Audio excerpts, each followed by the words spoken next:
Selamat sore, saudara-saudaraku umat percaya. Selamat berjumpa kembali dengan saya Romo Alexius dari Gereja Ortodok Tritunggal Maha Kudus Solo. Dalam sore ini saya berdoa saudara-saudara kiranya disingkirkan dari wabah penyakit corona. Sore hari ini saya membawa satu cerita, yaitu tokoh pewayangan namanya Ki Lurah Semar. Semar ini adalah tokoh daripada Pemekawan. Dan Semar ini adalah hasil karya cipta daripada pujangga bangsa Jawa, nenek moyang kita. Karena bangsa kita, nenek moyang kita itu suka doa, suka puasa, suka semadi, dan bangsa yang religius. Karena itulah di dalam penghayatannya kepada Sang Pencipta itu, Sang Purbeng Jagat itu, kemudian menciptakanlah satu cerita wayang Semar. Jadi Semar ini sebenarnya adalah personifikasi daripada Sang Purbeng Jagat, yaitu Allah itu sendiri. Kenapa begitu? Itu bisa kita lihat dari namanya saja adalah Semar. Itu serba samar. Karena Allah itu serba samar, tidak bisa didekati oleh indera ragawi manusia. Semuanya serba samar, maka digambarkan sebagai wayang Semar.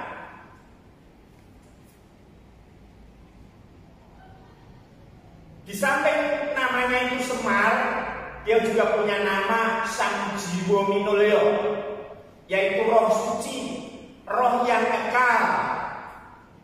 Karena apa? Karena menggambarkan Allah sebagai yang abadi dan kekal. Semar ini sebagai personifikasi dari yang ilahi. Dia itu bukan laki-laki dan bukan perempuan. Karena itu kalau dia laki-laki, ini ada payudaranya besar. Kalau perempuan dia punya kuncung. Karena itu Semar itu bukan laki, bukan perempuan. Karena itu dia itu gambaran daripada yang ilahi. Semar di dalam tubuhnya orangnya pendek, perutnya buncit, kemudian pantatnya itu besar. Ini adalah gambaran daripada yang jagat raya. Jagat raya ini adalah ada di dalam genggaman Semar. Karena Semar itu gambaran dari yang ilahi.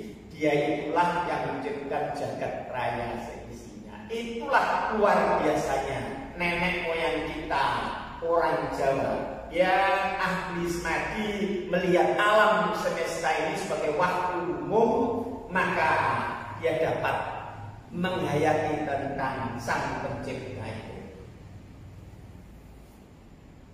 Dia adalah personifikasi dari Allah itu sendiri. Mengapa?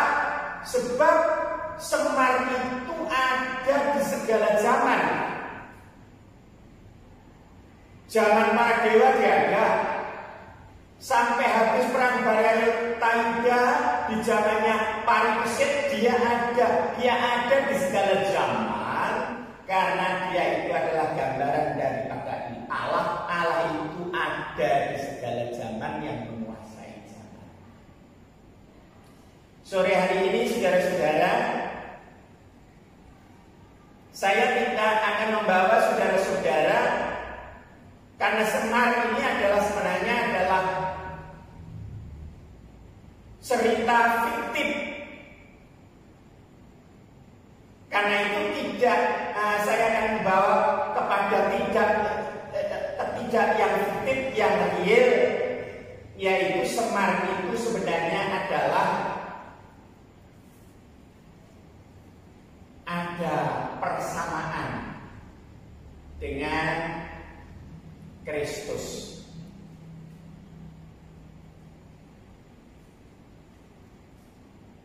Wahyu yang umum itu digenapi di dalam wahyu khusus. Karena itu ini adalah tidak ilmu cocokologi, tetapi kami melihat dari wahyu umum yang dibaca dari wahyu secara khusus.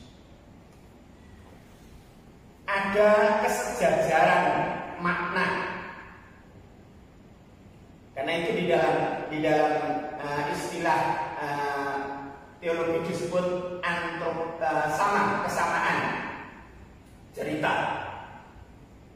Kesamaannya di mana? Saudara, sebagaimana Semar itu adalah dewa yang menejawantah, sebagai dewa yang ilahi, sebagai yang menejawantah jadi batur, ngomong kebenaran.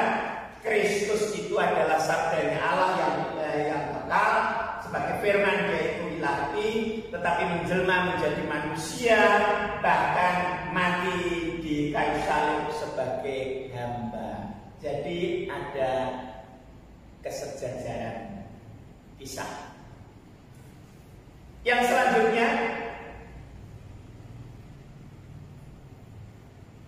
dunia ini yang digambarkan perutnya buncit dan pantatnya besar ini, dunia ada di dalam genggaman Semar. Karena Semar gambaran sebagai yang ilahi, dunia seisinya itu diciptakan oleh Allah melalui firman, jadilah lalu jadi. Jadi yang ada di dalam cerita fiktif ini digenapi oleh Kristus. Kemudian Semar ini adalah ada di segala zaman. Karena itu disebut Sang Jiwo Minulya, yaitu roh suci, roh yang kekal. Karena apa? Karena dia itu ilahi, gambarannya ilahi. Kristus itu adalah kekal karena di dalam dirinya sebagai firman, namun demikian roh suci tinggal di dalamnya, roh yang kekal. Karena itulah Semar ini dalam cerita fiktif tetapi digenapi di dalam Kristus adalah real, sesuatu yang benar dan nyata. Siapa saja yang ditunggui oleh Semar ini akan jaya. Satria yang ditunggui Semar ini akan jaya, selamat. Siapa yang berjumpa dengan Kristus akan mendapatkan keselamatan, karena Kristus itu adalah sabdanya Allah. Semua manusia diciptakan menurut sutra dan gambarnya Allah, dan berjumpa dengan Kristus adalah berjumpa dengan sang gambar yang sesungguhnya.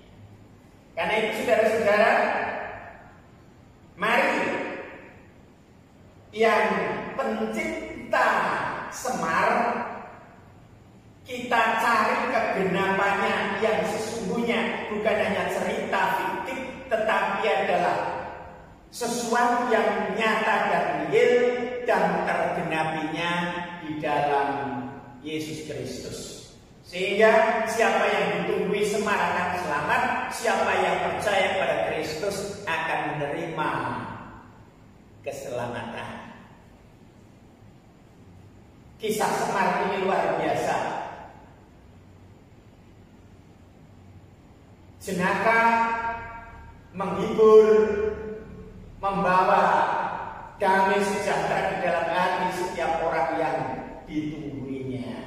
Kristus hadir oleh Roh Kudus menghibur dan membawa damai kepada orang yang percaya kepadanya.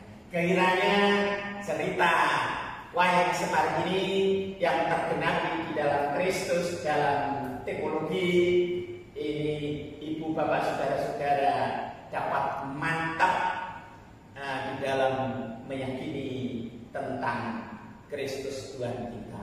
Besok adalah hari Minggu.